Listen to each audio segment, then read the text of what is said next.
हमारा मेन मकसद जो है वीडियोस बनाने का, इतनी मेहनत करने का, इसका सिर्फ एक पर्पज़ है कि ताकि जो हमारे भाई, हमारे दोस्त जो ग्वादर नहीं हैं, जो अब्रॉड हैं या कोई आउट ऑफ सिटीज़ में हैं ग्वादर, उनको डिटेल रहनुमाई पहुंच सके, उनकी डिटेल हम रहनुमाई कर सकें, कहीं किसी तरह वो किसी मसले में फंसे ना और ग्वादर में मज़ीद क्लैरिटी के साथ काम हो।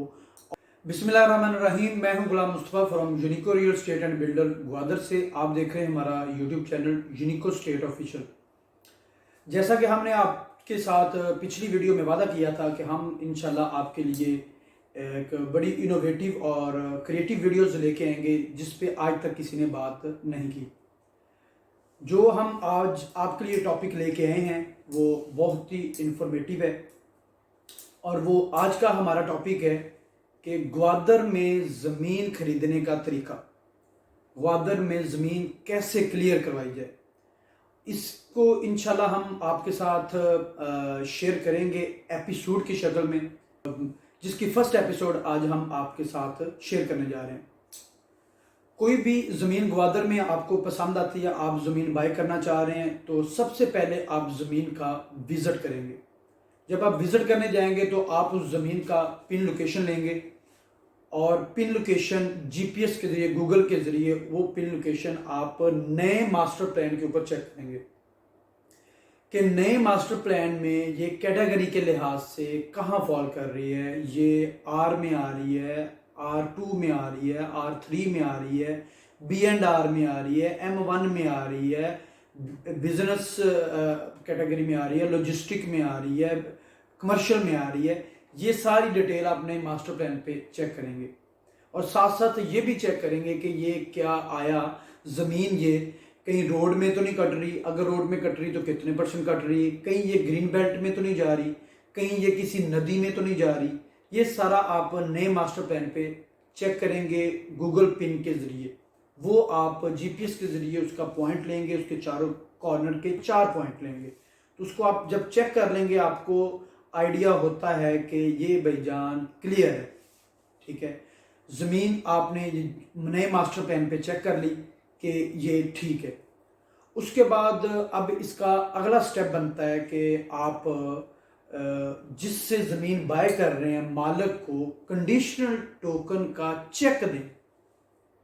मेरी बात पे गौर कीजिएगा, कंडीशनल टोकन का चेक दें और उससे जो उस रकबे की फ़र्द लें और उसे कहें कि वेरिफिकेशन मुझे करवाने का मौका दें। जब आप वेरिफिकेशन करवाने के लिए पटवार खाना में जाएंगे तो उसमें चंद कॉम्प्लिकेशंस हैं। कैसे वेरिफिकेशन करवानी है, क्या आया जाते साथ पटवारी की दुकान है, उसने कहा जी ओके है, तो उसी तरह वापस आ जाना है, क्या करना चाहिए। हम थोड़ी सी इस पे मेहनत नहीं करते, थोड़ा सा हम तकलीफ बर्दाश्त नहीं करते, हम करोड़ों रुपए लगा देते हैं लेकिन उसकी डेप्थ में नहीं जाते। सबसे पहले तो ये आपको पता होना चाहिए कि जमाबंदी क्या होती है। जमाबंदी क्या होती है ये आपको पता होना चाहिए। पटवारी के पास जाएंगे आप तो पटवारी के पास एक रजिस्टर होता है, रजिस्टर है जमाबंदी, जिसके अंदर पहले मालिक से लेकर आखिरी मालिक तक सबका इंदराज होता है। उसमें आप देख सकते हैं कि पहले मालिक के हिस्से में कितनी ज़मीन थी, फिर अगले मालिक के पास गई, फिर तीसरे के पास गई, फिर चौथे के पास गई, फिर 5वें के पास गई। तो अभी ये करंट जो मालिक मुझे ज़मीन दे रहा है इसके हिस्से में क्या, इसे ये आप चेक करेंगे रजिस्टर है जमाबंदी में। उसके बाद दूसरे नंबर पे होता है कि रजिस्टर हकदारान।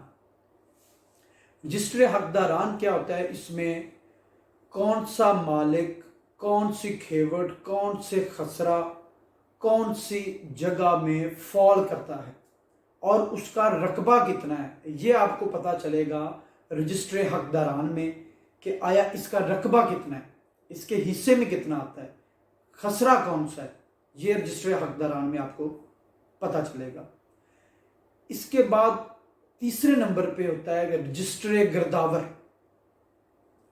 जो अभी क्योंकि हम टिपिकली बात कर रहे हैं ग्वादर की, जो ज़्यादातर होता है एग्रीकल्चर लैंड में, रजिस्टर गिरदावर। रजिस्टर गिरदावर क्या होता है, रजिस्ट्री गिरदावर की अगर हम बात करें तो रजिस्ट्री गिरदावर होता है कि मैंने एक प्रॉपर्टी खरीद ली, उसको मैंने ट्रांसफ़र करवा लिया, मैंने पोजेशन भी ले लिया, कब्ज़ा भी ले लिया, वो मेरे पास आ गई, मेरे नाम की फ़र्द भी बन गई। लेकिन रजिस्ट्री गिरदावर में पिछले मालिक का नाम तब तक रहेगा जब तक आप गिरदावर के पास जाकर उससे कागजी सबूत नहीं देंगे कि ये मैंने ज़मीन खरीद ली है, और उससे मौका पे बुला के कब्ज़ा नहीं दिखाएंगे कि इस पे अब मेरा कब्ज़ा है, तब तक पिछले मालिक का रजिस्ट्री गिरदावर में नाम रहेगा। और ये तब चेंज होगा जब आप खुद चेंज करवाएंगे। ठीक हो गया। अभी चौथे नंबर पे आता है रोजनामचा वाकयात।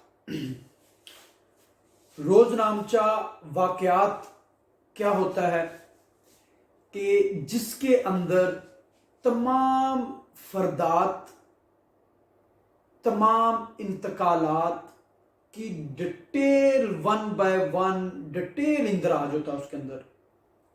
उसे बोलते हैं रोजनामचा वाकयात के इसमें कितनी फर्दें अब तक जारी हुई, कितने इंतकालात हुए हैं।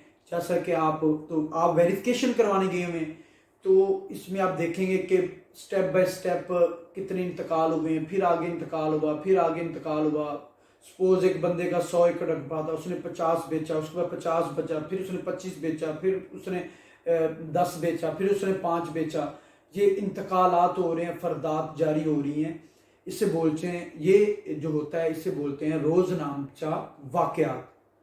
वो उसमें आप चेक करेंगे। फिर 5वें नंबर पे एक पटवारी के पास होता है अक्स शजरा, ये शजरा अक्स भी कहते हैं।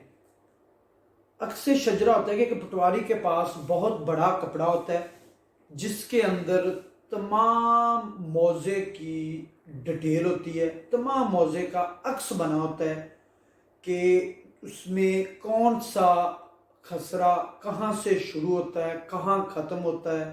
उसमें स्क्वायर फुट में नंबरिंग, उसमें मरलों में नंबरिंग, उसमें कनालों में नंबरिंग, उसमें क्या कहते हैं कर्मों में नंबरिंग, फीट में नंबरिंग, उसमें कंप्लीट डिटेल होती है अक्स शजरा में, जिसे हम लट्ठा भी बोलते हैं। यहाँ ग्वादर में जिसे हम लट्ठा भी बोलते हैं।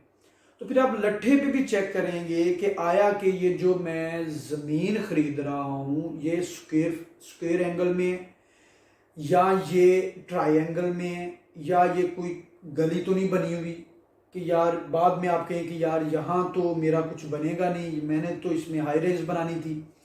इसलिए ये आपका जिम्मेदारी बनती है कि आप इसे सबसे पहले चेक करें कि जो मैं ज़मीन ले रहा हूँ ये किस शेप में। ये 5 स्टेप जब आप चेक कर लेंगे, तसल्ली कर लेंगे, तो उसके बाद आप उस बंदे को, जिस मालिक से आप ज़मीन खरीद रहे हैं, उसको आप 10% टोकन मनी करेंगे, जिसे हम बोलते हैं कन्फर्म टोकन।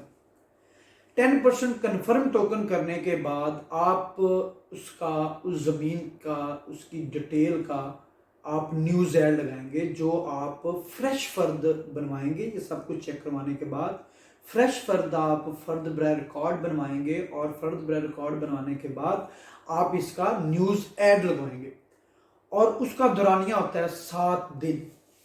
7 दिन के अंदर अगर उस अखबार ऐड पे कोई क्लेम नहीं आता, किसी तरह का कोई कॉल नहीं आती, कोई क्लेम नहीं आता, तो इसका मतलब आपकी ज़मीन क्लियर है। अखबार ऐड जैसे आपने लगवाना है, और इसी 7 यौम के दौरानिया में आपने ज़मीन की डिमोर्केशन लेनी मालिक से कि आपने ये मुझे 5 एकड़ ज़मीन दिखाई थी जिसके ये पॉइंट्स थे, इसकी मुझे डिमोर्केशन दे दें।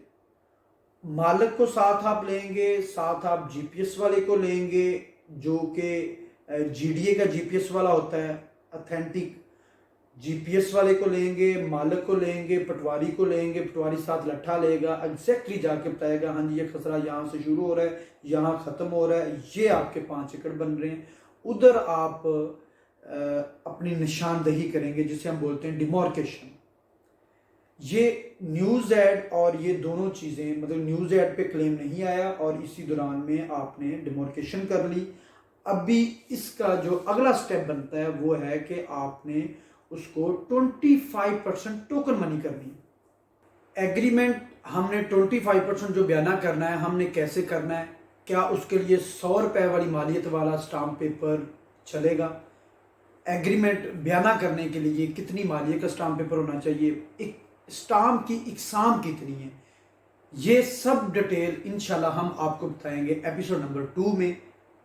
प्लीज़ देखते रहिए यूनिको स्टेट ऑफिशियल। हमारा चैनल सब्सक्राइब भी करें, शेयर भी करें। बहुत शुक्रिया। अस्सलाम वालेकुम।